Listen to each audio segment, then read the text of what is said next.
What's going on, everybody? It is Thursday night at 7 o'clock, and that means it is time for the Stoned on Sports podcast. We are thrilled that you decided to join us here tonight, or later on, or even the next day, whenever you're watching. We're happy you're around. Tonight, we are continuing our fantasy baseball position previews. We are doing shortstops tonight. We did second base earlier this week, and now uh, we're going to tackle their double play partners and finish going up the middle. Before we jump into that and the Super Bowl talk that's going to be coming up as well, I do want to say thank you again to everybody that watches us and supports us. We really appreciate it. We wouldn't be doing this without you. Kyle, That means you, oh, Dubo. that means you, Dubo. What's going on, brother? In the chat, as always. Appreciate your support. Love having you here with us. How you doing tonight, buddy? Yeah, I'm doing great. Talking shortstops. One of the most important positions in the game, I think. Yeah, absolutely. We got some rankings we put together. I'll go and plop them on the screen right meow. Bobby Witt out there. Jesus. Did you find a more unflattering picture of him? No, I liked it because he's up over second base and tossing the ball to first, like he's turning a double play. He's a shortstop. What kind of face is he making? Oh, I don't know. His like tongue's out or something. I don't know if he's doing the Michael Jordan, but he does lead our rankings as well, followed by Gunnar Henderson, Corey Seager, Trey Turner, and Francisco Lindor. Round out the top 5. We'll go over 10 of these today in the list. Or in the rankings, excuse me. They are on the website at stonedonsportspodcast.com. Check them out. They're just going up every week as we do, or every show, I should say, as we do the positions. So just look for them there. The rest of them will be coming up in the next few weeks. Oh, yeah. Glad to join as always. Dude, appreciate you, man. Appreciate you. Hope everything's going well in your life and you're having a great evening. Oh, yeah. Matt, you want to get us going? Nope, because you have Bobby Witt. Oh, God, I do. Yeah, so why don't you get us started? All right, Bobby Witt Jr., Kansas City Royals. Currently, he's a top 5 drafted player. Currently at an average draft position of $347. That's a lot of money. Oh, yeah, it is. In auction leagues. Speaking of a lot of money, this week he just signed an 11-year, $288.8 million contract extension. Just massive. They're going to build around him, but he is one of the great young talents up and coming here in the game. So I look for him to do great things. Last year, finished shortstop number 2. He was a second year, so no sophomore slump for him.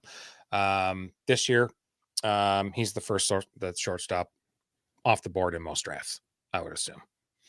Or not assume, but that's what's going on. Last season, he scored 576 points, averaged 3.6 a game, pretty good. /276, 319, and 495 slugging. Had an OPS of 813. Played in 158 games, so durable on the field playing.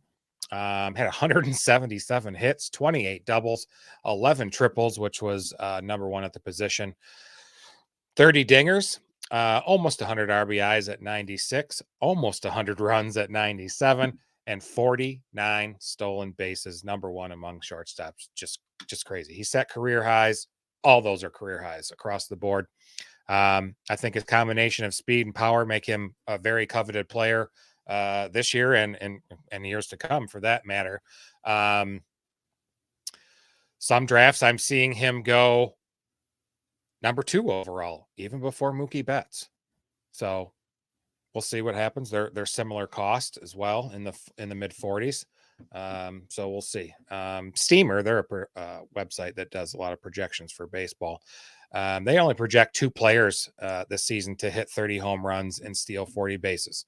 One's Ronald Acuna. Duh, right? The other one's Bobby Witt Jr. So I thought you were going to say Eric Haas. Yeah, I bet you did. What I think is amazing about him is the Royals are not a good team. They were not a good team last year. They only scored 676 runs as a team. That was 8th fewest.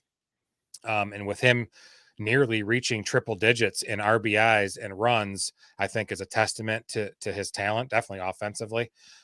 He made some improvements from 22 to 23, dropping a strikeout rate from 21.4 down to 17.4, while also raising his walk rate from 4.7 to 5.8. His ISO also improved from 174 2 seasons ago to 218 last year, and his batting average jumped about 22 points as well. A lot of growth. Hard hit was up, strikeout was down, walks were up, like I said. Expecting batting average was up as well. I think there's more to come with this guy. That his expected batting average and his expected slugging was both ranked in the 90th percentile or better. The only knock against him, like I said just a little bit earlier, is the Royals, the team he plays for. But that seems like splitting hairs because he's managing to go 100 anyway. So I like him this year. I don't need that position. I'm so stocked up on middle infielders. It's sick. And but if I didn't, I would definitely be after him. For sure. One thing, I guess if you want to call it a concern, he's only drawn 70 total walks his first 2 years in the league. And that's why you see somebody with a 276 batting average, but only a 319 on base percentage. Yeah. Another thing too, the 49 stolen bases are great. He led the league with 15 caught stealing. Oh, yes. So, but still, I mean, that's not a horrible conversion rate. And, quite frankly, with just all the changes that were made, you're seeing teams run more and more often. He did have solid gains year over year in his strikeout percentage and his hard hit percentage. His line drive percentage was up 3%, but his fly ball percentage was down 5%. He was the second fastest player in Major League Baseball last year out of, 1,000 or whatever it is players right. that there are, which is just ridiculous. Anytime you can say that, you're the top 1 or 2 at anything in baseball, well, maybe besides caught stealing, you're doing something pretty damn good, or you've got a hell of a lot of talent. Yeah. Supersonic in the chat. Who the hell is Namaste and why is he peeing in our chat there? Supersonic. Good to have you in here. Thanks for joining. Hey, when you got to go, you got to go. Hopefully get to see you soon. Hell yeah. All right. You know what? We got somebody else up next that I had on my team last year. We're going to head down to Texas. Corey Seager. This dude was an absolute monster last year. Right now, he's roughly the 19th player off the board at shortstop. You can get him for $31, which is a massive discount compared to Bobby Witt, who we were just talking about. He was a number 6 shortstop last season. This year, he's a number 3 shortstop off the board.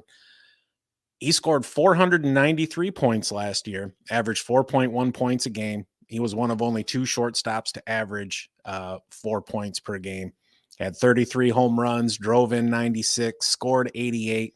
He had 156 total hits, batted 327 with a 390 on base, an amazing 623 slugging for a 1,013 OPS. Yes, that was first at the position. He did all that while only playing 119 games last year. Yes, he's somebody who injuries are a concern with. His 33 home runs tied a career high, which he set in 2022, despite playing in 32 fewer games. He led the league with 42 doubles. He had 75 total extra base hits, which is just ridiculous. And you see that reflected in his slugging percentage. The triple slash were all career highs for him in a full season. He's only played 140 plus games 3 times in his career since 2016. That was his first full year in the bigs. If you draft him, don't expect 140 games. I think if you can get between 120 and 130, you're going to be happy with it. One thing, and as I was, kind of reviewing his batted ball and his StatCast data, something that was just shocking to me, he had a 315 plus average against fastballs, breaking pitches, and off speeds. And what that means is it doesn't matter what the hell you're throwing this dude, he's going to hit it. He's going to hit it. It's all the same thing. Yeah. Yep. 92nd percentile or better in barrels, barrel percentage, exit velocity, max exit velocity, and hard hit percentage. I'm expecting similar numbers to last season from him this year. He's hitting second between Marcus Semien, who we talked about earlier this week, and Adolis Garcia, who we'll talk about here in the coming weeks. They're the defending champions. It's one of the best lineups in baseball. And a funny thing, just a coincidence about last year's playoff run for them. They won every single game on the road that they played. And the teams that they beat en route to winning the World Series spells out road. They beat the Rays, then they beat the Orioles, then they beat the Astros, and then they beat the Diamondbacks. Oh, good. That's pretty cool. Yeah. And considering what you're getting him for, $31, you know, he's $12, $13, $16, $15 cheaper than Bobby Witt. I'd rather have Corey Seager. I probably would too. He's a fine player. And you've already mentioned, I mean, he's just got those two things working against him. He doesn't run and he can't stay healthy. That's like the only really two knocks you can talk about him. Multiple IL stints in his career. Over the past 5 seasons, he's missed 1/4 of possible games. So just beware. But he is a great player. And when he was, I know on your team last year and he was hurt to start the season and then just came on and he was just amazing with the stats that he was accumulating faster than guys who had been playing all year. It was fun to watch. He carried my team for quite a while. He kept me in contention by himself pretty much. Yeah. Okay. Next, we're headed to New York. Where's the thing at? Right there.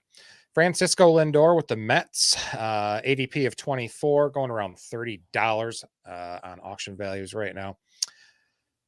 Shortstop 3 last year he finished as, had 556 points, averaged 3.5 a game, slash line of 254, 336, 470 with an OPS of 806, played 160 games. He's there. 153 hits, 33 doubles, which was 6th, 31 home runs, which was 3rd at the position, 98 RBIs, 2nd, 108 runs, also 2nd, and another 31 stolen bases, 7th at the position. He was one of 4 players to have a 30-30 season last year. The other 3 were all first 5 picks in drafts going, even this year. I think he had probably the quietest 31 homer season in recent memory that I can recall. And it's even more fantastic that he did it being buried under the struggles with the Mets last year and they're massively underperforming. Among shortstops who played at least 20 games at the shortstop position, Lindor ranks as follows: 2nd in home runs, 1st in runs, 1st in RBIs, and 7th in stolen bases. The 31 stolen bases, pretty outstanding. He took advantage of the rule changes too, because the previous 2 seasons combined, he only had 26 total. Durable, I mentioned he played 160 games. It's back-to-back season now, playing at least 160 games. He's now missed only 70 games in his last 8 seasons. So he's somebody that you definitely can count on. There's nothing I can really see much for any regression in that. I think he's a top 5 shortstop who's looked at or perceived as much lower. I think he's great at the price he is. I'd take advantage of the discount if he's available in your leagues. Yeah, and I think the Mets offense will be improved from last year. God, they got to be. You would certainly hope so. Right. He's really is one of the more underrated players, both in fantasy and in real life baseball. Although I will say it is pretty rare to see somebody have their first 30-30 season in their 9th year in the league. But overall, through the course of his career, he's been a decent source of power and speed at the position the entire time. I think he's got a damn good chance to go 25-25 this year if he stays healthy. And you're right, the dude's on the field. He's played 140 plus games and 6 of 7 full seasons, not counting 2020. He's going to be hitting in front of Pete Alonso, who's going to give him plenty of protection. I would certainly rather pitch to Francisco Lindor than I would Pete Alonso. I think he's a good bet for 180 runs plus RBI. He's going to give you a solid but unspectacular average. He's going to drive in some runs for you as well.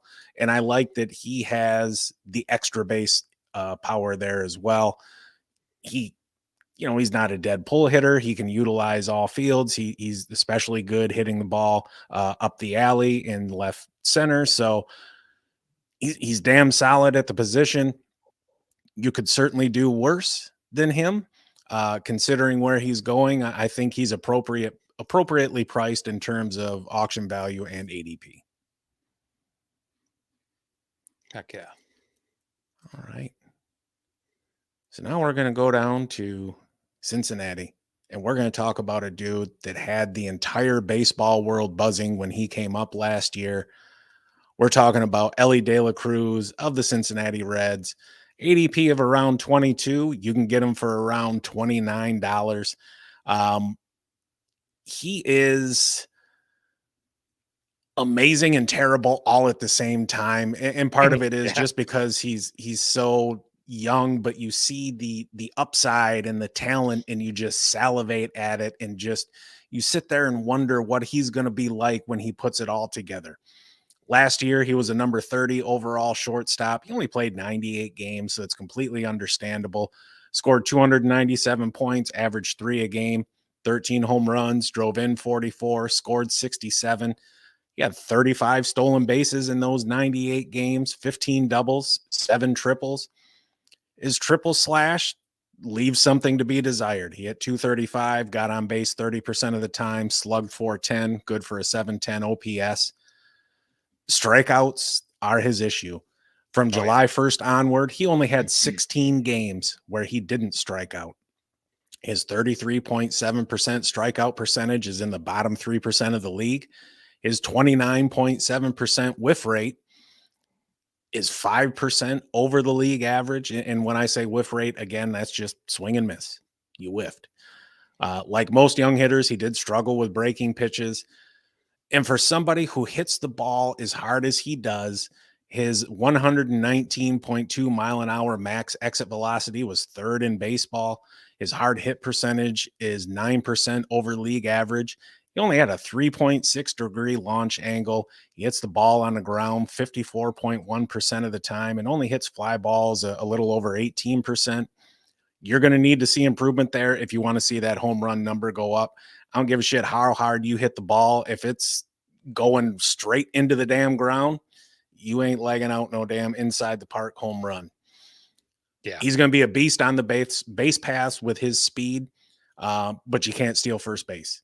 He's got to work on his approach at the plate. He's got to learn to be more patient. He's got to learn to lay off some of those breaking pitches, especially those that break outside of the zone. But that takes time to be able to recognize them and just lay off. I am expecting some gains in his average and on-base percentage. I'm really not sure how much, though. A lot of it's going to depend on just how much work he put in the offseason and this year in spring training. With a talent like that, and this is a dude who, as his body fills out some more, we're talking about a guy who's 6'5", 200 pounds. So he can add a little bit of weight and a little bit of muscle to him and not really lose a whole hell of a lot of speed. At the same time, because of those concerns we have with him about pitch recognition and his strikeout percentage, there's a non-zero chance he gets sent back down to the minors to work on some things if he struggles. So keep that in mind. And when you're spending that kind of scratch on him, damn near $30, and you're spending we'll call it a late second round pick on him, depending on your league size, that's a lot to invest in a dude who may not be around for the entire season. And that's not even to mention the glut in the infield they have going on there in Cincinnati. That's exactly it as well. There's just too many players there at a lot of the same positions. If he gets sent down, that could easily happen. He has, contact issues. He, like you said, he strikes out a bunch. It was 33%. You said it's even worse against lefties. It's over 40% of the time against lefties.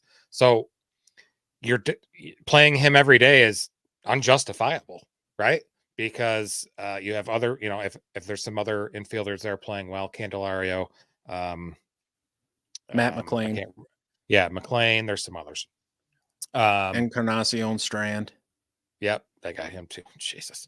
That's my problem with him. Now, Dynasty, yeah, you probably want to get him for the future. But for this year, I don't know about that.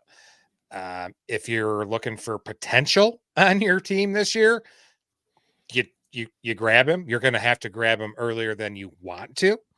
I'd stay away from him until at least the 5th or 6th round if he makes it that far. And he ain't gonna fall that much. But He's not. I He's won't too even, rich for my blood. Yeah, I won't think about it until the 5th round if I'm drafting. But okay, we're headed to the nation's capital. Well, wherever they play. CJ Abrams with the Washington Nationals, ADP of 39, going for about $27. Finished as the shortstop number 7 last year, plus 455 points, 3 a game, slash line of 245, 300, 412, and a 712 OPS.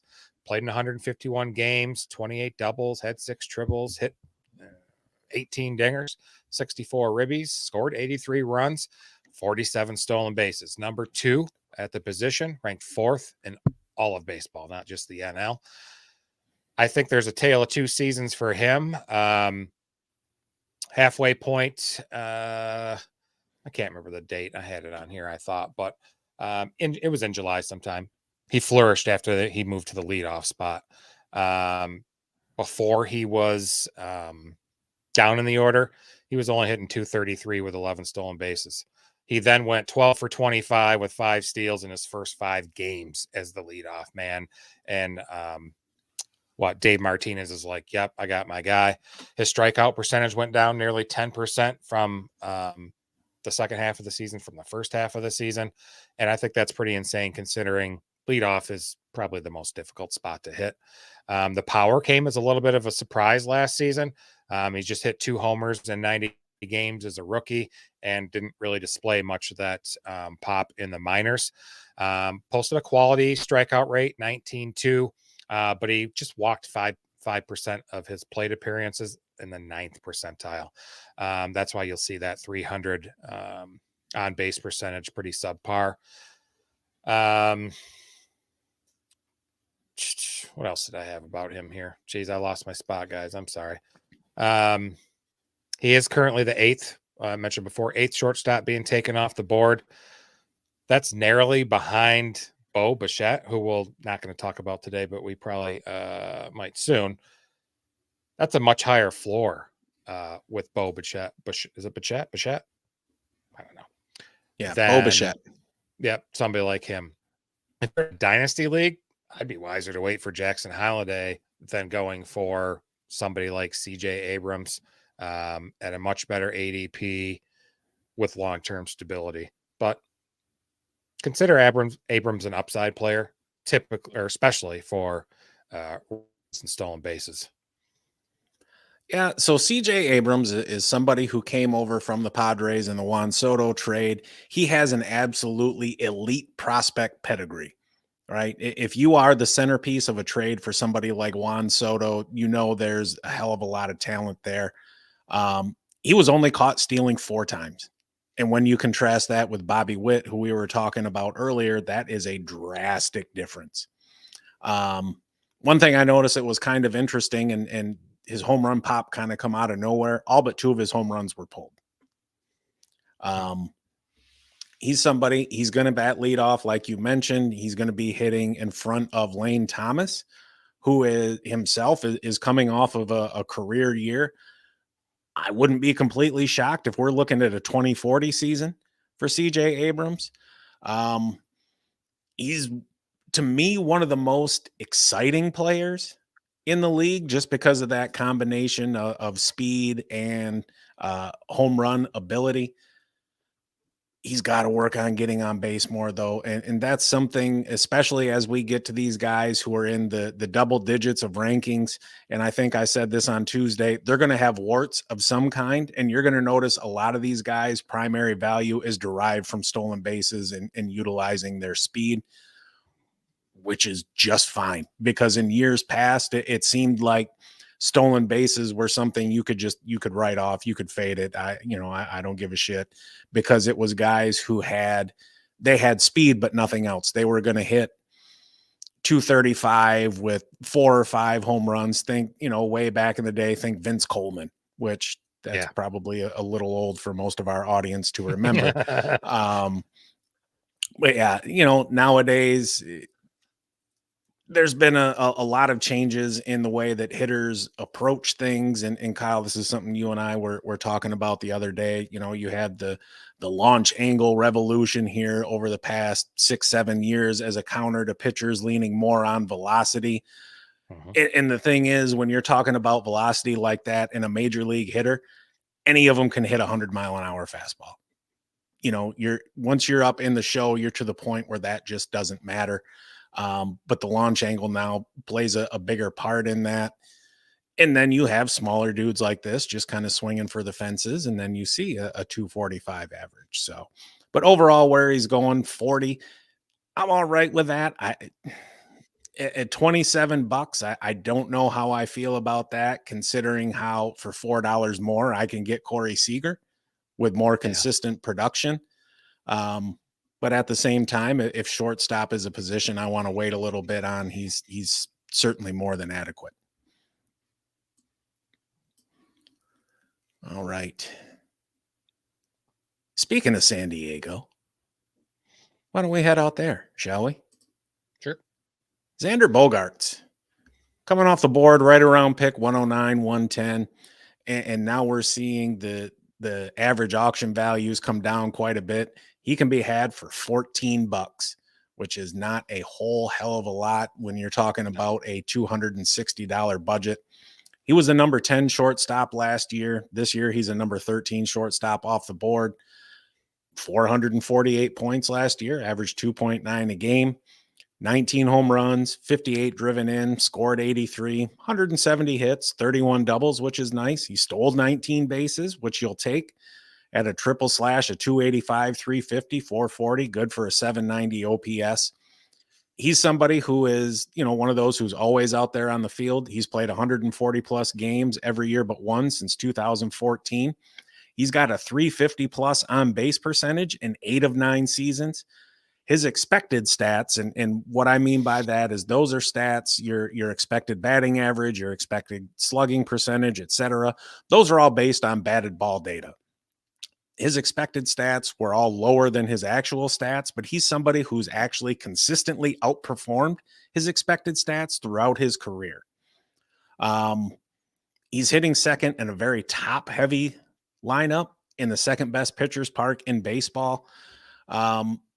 His underlying indicators, and by that I mean his hard hit percentage, his exit velocity, and his launch angle, they've been declining the past several years. For me, I think if he can duplicate what he gave you last season, consider it a win.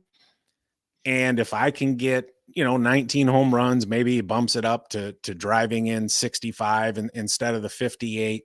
With all those hits, the runs scored, and a chance at, 15 to 20 stolen bases. And again, a dude that gets on base about 35% of the time for $14, or to snag him in the 10th round. Yeah. Thanks for pointing that out instead of just letting me continue. Nope. I think that's a pretty good value. He's appropriately priced. I'm not thrilled if I have him, but I'm also not dreading running him out there every day. Yeah. He's getting older. So what? This is his 10th year in the league. He's 31. His sprint speed has declined steadily each season. First season, 2015, he was in the 82nd percentile. Last year, 57th percentile. Still stole 19 bases, though. So the biggest red flag that I see about him is his declining production against four-seam fastballs. As hitters age, production against four-seamers is one of the most important things to look for, especially in decline. In 2018 and 19, he posted a positive run value of 17 and 22, respectively. This declined to 8 in 2020, 5 in 2021, 3 in 2022, -6 last season. And his slugging percentage on the four-seamer dropped all the way down to 406 last season. So it's getting older. Declining speed and contact metrics are just never a good sign. We'll see. I don't know. I think he'll still definitely steal 12 to 15 bases, though. Sure. And when you're talking about a decline in effectiveness against four seam fastballs, it's really because of a decline in bat speed. And I think the best way to compare it to something in football is a wide receiver who loses a step, who slows down as Yeah. he gets older. It's a rough Sure. equivalent to losing some bat speed. Yeah, like you see, like DeAndre Hopkins there in Tennessee you could tell he was definitely slower than he was seasons ago. So, okay, next up, we got Anthony Volpe from the New York Yankees, ADP of 134, going for about $11. Finished as shortstop number 19 last season with 345.5 points, 2.2 points per game. He didn't have great stats last year, folks. Hit 209, 283, and 383 slugging with a 666 Devil OPS last season. Played in most of the games, 159, and 113 hits, 23 doubles, hit 21 dingers, 60 RBI, scored 62 runs, and 24 stolen bases. Oh, God. In the times that he was bad last season, it was fucking turbulent. It was bad. He was well below average in most StatCast categories, including expected batting average, expected slugging, average exit velocity, chase rate, whiff rate, strikeout rate. He was all 20th percentile or worse. What else? His barrel rate, his launch angle, and his hard hit percent were all above league average, as well as his walk rate and his sweet spot percentage. I know we haven't talked about that too much. I'll have to get into that later, but he made up for it with a nice, power speed combo, but that batting average just kind of drags his whole profile down. His struggles with non-fastballs is a significant hurdle that he needs to overcome. The guy can't hit the curve. The guy can't hit anything other than fastballs. Fastballs, he has a batting average of 248 with 479 slugging and a whiff rate of 22%. Pretty decent.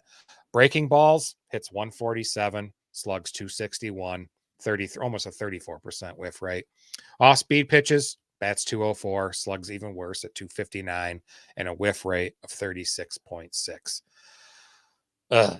He's got to increase his batting average. His expected batting average last season was 230, and he hit 209. I guess one way to raise that average would just drop some bunts and utilize your speed, I guess. He's a young guy. He won't turn 23 until late April. So he's still young enough to learn some things and take a big step forward. I think you're going to easily expect another 2020 season out of him, thanks to the lineup changes around him. But I don't see enough. I don't think it warrants a draft pick prior to the 12th round. Absolutely not. And with his struggles with breaking pitches, this is a dude that needs some Jobu in his life, Sure. or something, or who knows? Are you saying Jesus Christ can't hit a curveball? We'll see. Sure At the end of the day, 2020 is damn solid for a rookie. Despite what his average and on base percentage is. I think he's a relatively safe bet to repeat that. I'm not expecting much gains in his power numbers, just considering his batted ball data. At the end of the day, his role is safe. There isn't anybody down in the minors beating down the door to take his spot there at shortstop. And he was the Yankees' top overall prospect when they brought him up last year. He came up to a lot of fanfare, and this is the result that they got. but they're going to give him an opportunity to stick up with the big club and kind of figure everything out. He's going to be down at the bottom of the order, so there's going to be less pressure, but that's also relatively speaking because it is New York City, right? And it is a pressure cooker there. What's up, Blue Jays? He's not somebody that I'm actually interested in at all. And right now, when we're talking about shortstops down here in the high teens and low 20s, like these are bench pieces. These are not dudes that you are counting on to start every day anyways, unless you suffered, some kind of injuries or something like that. Yeah. I mean, yeah, bottom line, if he doesn't improve his strikeouts, it's going to be a long season for some fantasy managers. Yeah, it sure is. And Blue Jays, we're going to be talking about the Super Bowl here in just a couple moments. But before we do that, we're going to head up to Beantown and we're going to talk about Trevor Story. Coming off the board around pick 175, you can get him for $9. He's been hurt really the past couple of years. He was the number 81 shortstop last year, which it might as well have been a million. This year, he's a number 18 shortstop off the board. He scored 75 whole fantasy points last season. Good for 1.8 a game. He's really earning that money. 3 dongs, 14 stakes, scored 12 times, 32 total hits. He did steal 10 bases. His average was actually worse than Anthony Volpe. He hit 203 with a 250 on base percentage and a 316 slugging. Good for a 566 OPS. Even at his age, the speed is legit. And quite frankly, where we are in the draft and where he's going, being able to get a legit 2020 threat certainly has some value, maybe at a util spot, but he's got to stay healthy. He's somebody else, just like Elly De La Cruz, who we were talking about earlier. This dude is going to strike out a lot, north of 30%. He was in the top 8% in exit velocity in 2022, so the pop is still there. He's somebody who uses the entire field, but I absolutely love me some right-handed hitters playing in Boston because of the green monster, and I think he'll be able to take advantage of that. Because of just how much he strikes out and just how few walks he has, he's likely going to be below league average in OPS, but you should be able to rely on the counting stats. He's going to be hitting cleanup there in Boston, most likely. So there's going to be plenty of opportunity for run production, but it is a very top heavy lineup. I don't necessarily know that I want to pay $9 for him. I think I'd be happier if I can get him for a 5 spot for, what I said is likely going to be either a bench piece or a util player. Yeah. And by util, I mean utility. That's the baseball equivalent to a flex spot. Yeah. Reports are that he looks fully healthy. I think he was just simply shaking the rust off. I mean, he didn't start until August. I think he was playing. There's data out there that shows he was getting a little bit comfortable at the plate as the season wrapped up. I think he's a good contributor of power and speed, and he definitely fits the bill. You mentioned the lineup there. He's going to have all the big left-handed bats there, Devers, Casas, and Yoshida. So hopefully he's, he can punch his weight in runs and RBIs for sure. His durability is bad because he missed 112 games last year and 68 games the year before due to some hand and heel issues. So the 10 steals in 43 games, I thought was pretty good. Absolutely. All and right. Look, we've all seen what he could do when he was in Colorado, and granted, Boston and Colorado are not the same. And he's getting a little bit older, and he did have a pretty serious elbow injury last year. But if he can come into this year, relatively healthy, and if you can get 110 games out of him, that's a win.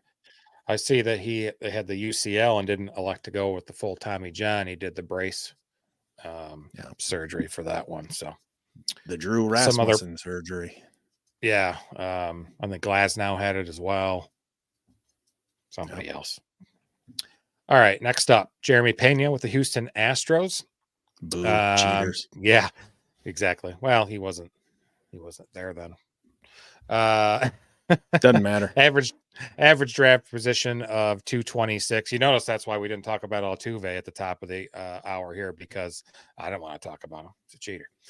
Going for $3 there. Average auction value. Finishes shortstop, 16 overall, 357 points, 2.4 a game, /263, 324, and 381 with a 705 APS. Played a bunch of games, 150. Had 32 doubles, 3 triples, 10 homers, 52 RBIs, scored 81 runs with 13 stolen bases. He had that strong rookie season a couple years ago where he was wasn't he the ALCS MVP? I think he was. I think so. And then he kind of fell flat last year, mostly due to lack of home runs. I thought he'd hit a lot more home runs. He did raise his on base percentage from 22 to 23, from 289 to 324, thanks to a modest bump in walk rate.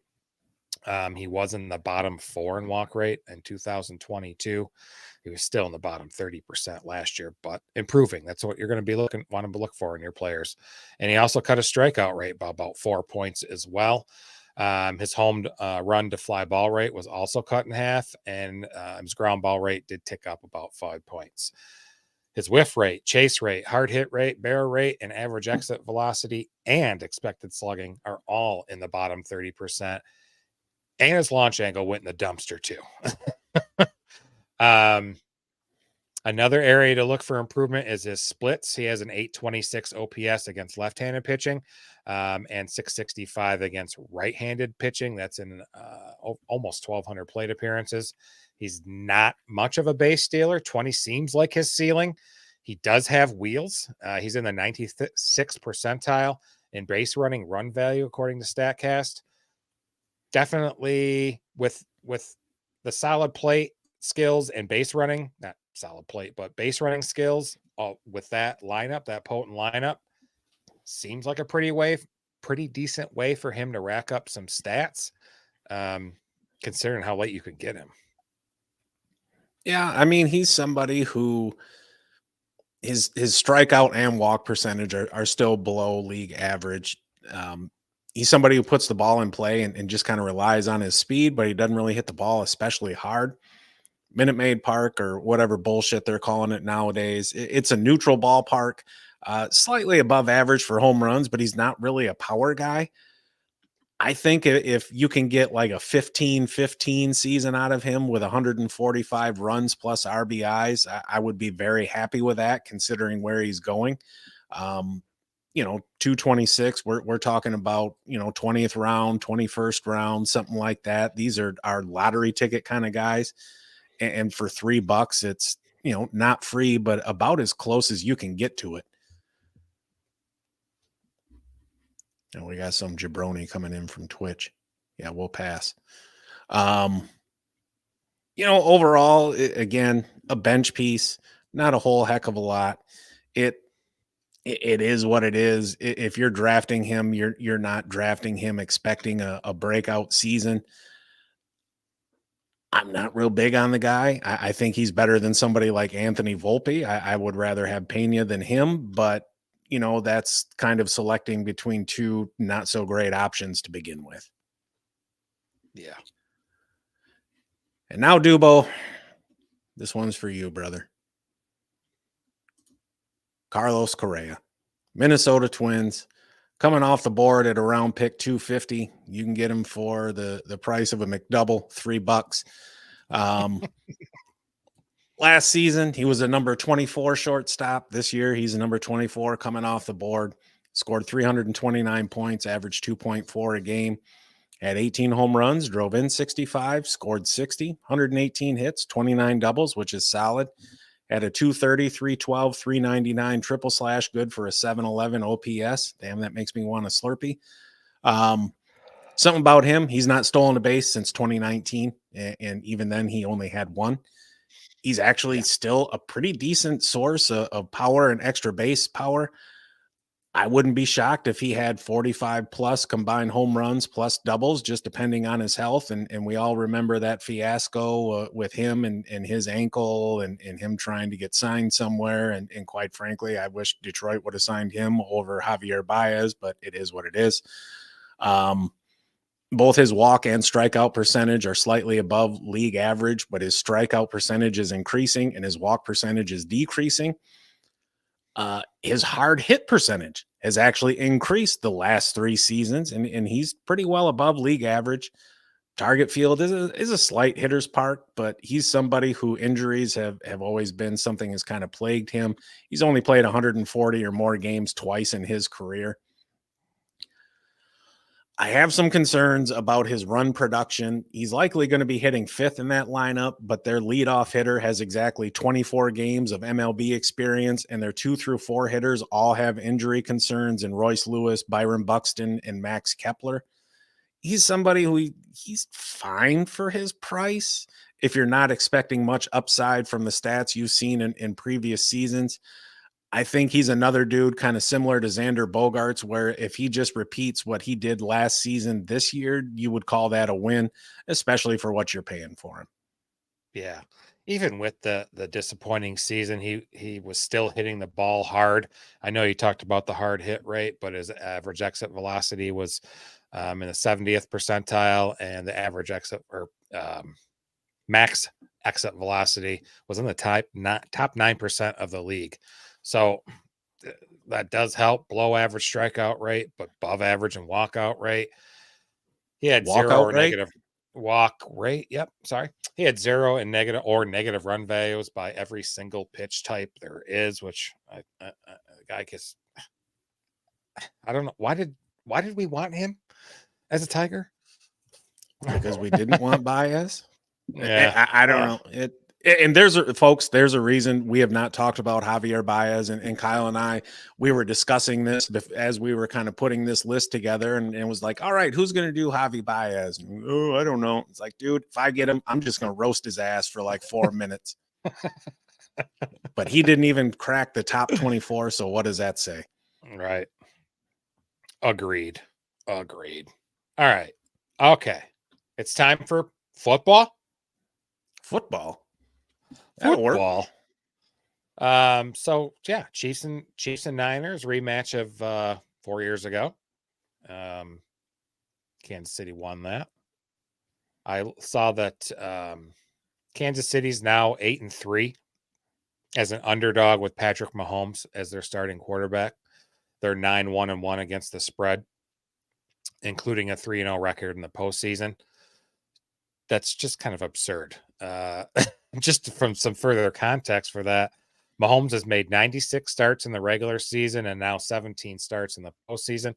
He's been an underdog just 11 times, and he's 9-1-1 against the spread. I got the Chiefs in this game. I'm just going to say it right out. I'm not going to bet against Patrick Mahomes and Andy Reid. I know that they didn't play well most of the season, but the last month they really have. 5-6 weeks they really have. I like the Chiefs. It's imperative that they get out to start fast and they get ahead, because I think it'll be too difficult for the 49ers to avoid the strengths of this Kansas City defense. Yeah, their defense, they really excel on the outside, and from a San Francisco perspective, I think this is going to be more of a Debo game than it is a Brandon Ayuk game. But looking at both of these defenses holistically, and you and I have talked about this a few times. If either team gets out to a 2-score lead, especially if we're in the second half, it's going to be very, very difficult to come back against the opposing defense. It is. And this isn't, San Francisco's had to come from behind versus Green Bay and Detroit. And we know that those defenses are not Kansas City's. So No. I don't. The San Francisco defense is going to have to play better than what we saw in their opening 2 playoff games for sure. And right now, look, Kansas City, they are it's a very narrow team in terms of who is getting touches. It's Pacheco, it's Rashee Rice, and it's Travis Kelce. And you look at the strength of the San Francisco defense. Fred Warner is a hell of a coverage linebacker, but he's not somebody you just put on Travis Kelce and say, shut him down. He's not going to run with him 30 yards down the field. That's not his game. I have a hard time picking either side of this game. I think they're two very evenly matched teams, but they're two teams that have some flaws. I think top to bottom, San Francisco has the better roster, but that doesn't necessarily mean that they're going to win the game. My lock for this game, I'm taking the under. I'm going under 47.5. I think this is a 24-21, 23-20 kind of game. Yeah, 24-20 is a score I like. I think it'll be interesting to see whether it's Shanahan finding things to exploit or if Steve Spagnuolo can find some deficiencies. Could be the equalizer there. I will say the turnover battle is going to be most important of all. Teams that have won the turnover battle in the Super Bowl are 39-7. Teams that have won the turnover battle by 2 or more are 30-3. Sick. All right, Blue Jays, if you're still around, man, I got some prop bets for you. You just heard about Matt's lock, a little under there. Got some prop bets for the game. Just a few, just a couple, some fun ones. We'll see what happens. You mentioned it's not going to be a Debo game more than an Ayuk game. I still like Brandon Ayuk for the longest reception in the game. It's 24.5 yards on DraftKings. It's minus 115 right now.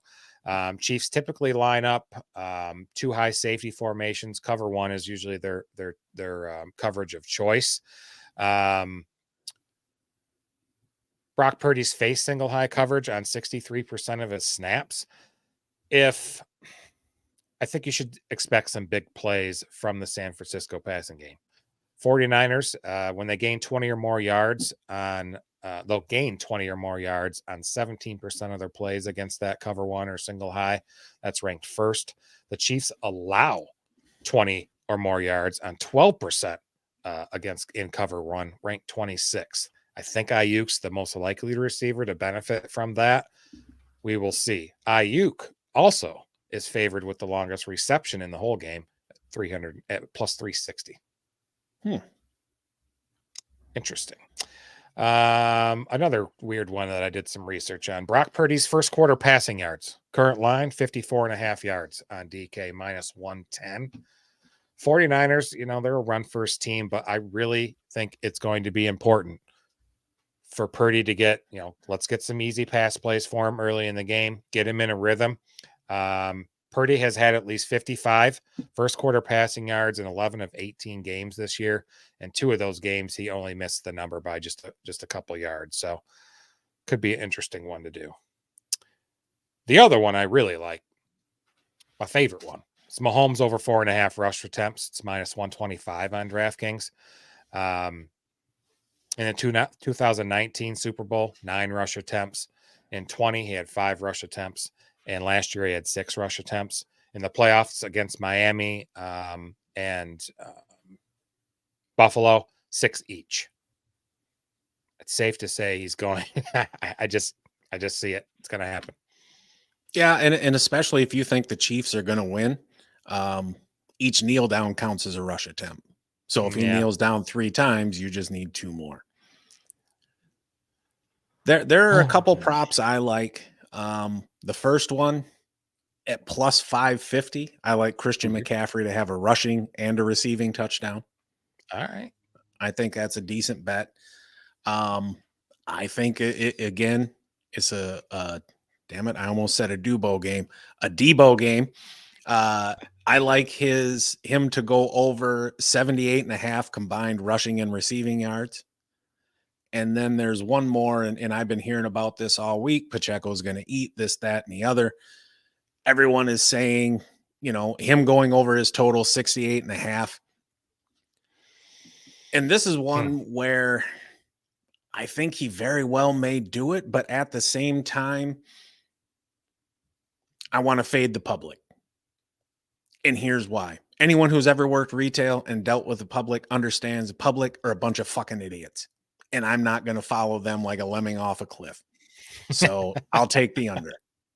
And if I lose, so be it. But at the same time, no, like the public are dumb. Not you all who tune in as members of the public. I'm talking like the general public at large. People are just inherently idiots. So those are my 3 bets. I feel most confident about the under 47.5. So if you're going to follow one of them, that would be the one to follow. But I'm also fairly confident in the CMC with a rushing and receiving touchdown. Dubo, that's as close as I'll ever get to a Super Bowl nickname. Kind of sounds like a guy.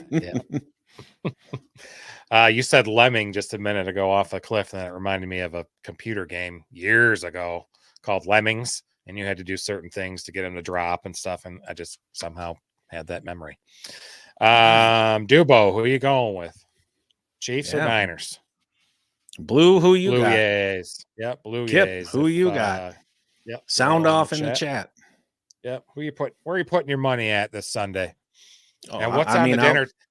What's on the dinner table? What's on the snack table? What's everybody making? We got a few minutes here to kill before 8. Talk some. Yeah, we do. I'll talk anything. I don't give a shit. And this is one, like, I don't really have a dog in the fight.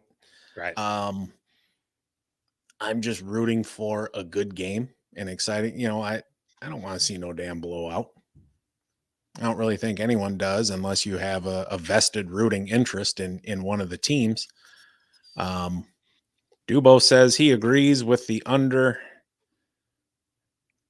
Isn't it 47 there? Yeah, total's 47.5, Dubo. You putting that public school education to work there because that equals 48. And you're talking to 2 guys who are not math minds and had to take, intro to math 101 in college. Right. I mean, I just went to college to meet chicks. So right. I have a few non-consecutive semesters at Hawaii Community College, Flint campus. Right. Did you get Hawaii?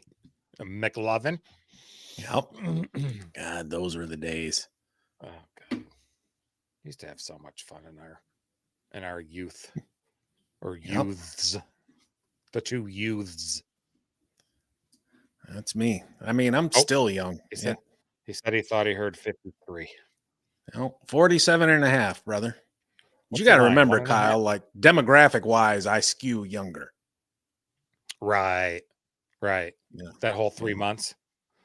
Hey, I appeal to a different audience than you. Right. You're the younger millennial or older millennial, and I'm the fuck, I fucked that up. I don't know what that you're a Gen Xer. No, I'm an early Gen Xer. No, that'd be late. I'm a late Gen Xer. There you go. See, too many damn generations with these special names. Just give me some years. That'd be easier to go by. Yeah. I'm a child of the 70s. Heck yeah. All right. Well, excited to see you. You're coming to the Mitten tomorrow.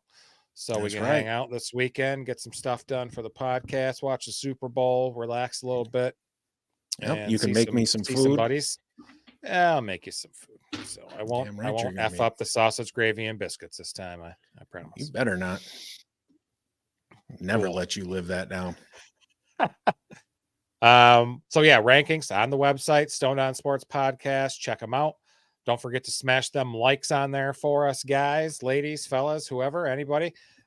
Subscribe, tell your friends and family about us. More position previews for baseball next week, of course. We'll have some Super Bowl talk a little bit as well.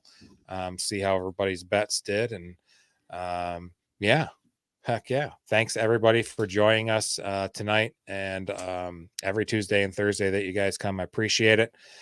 Have a good night. We'll talk to you guys later. Go Chiefs. Well, apparently it's over and I didn't really get a chance to say goodbye, but fuck me, right? Appreciate you guys. We'll talk to you Tuesday.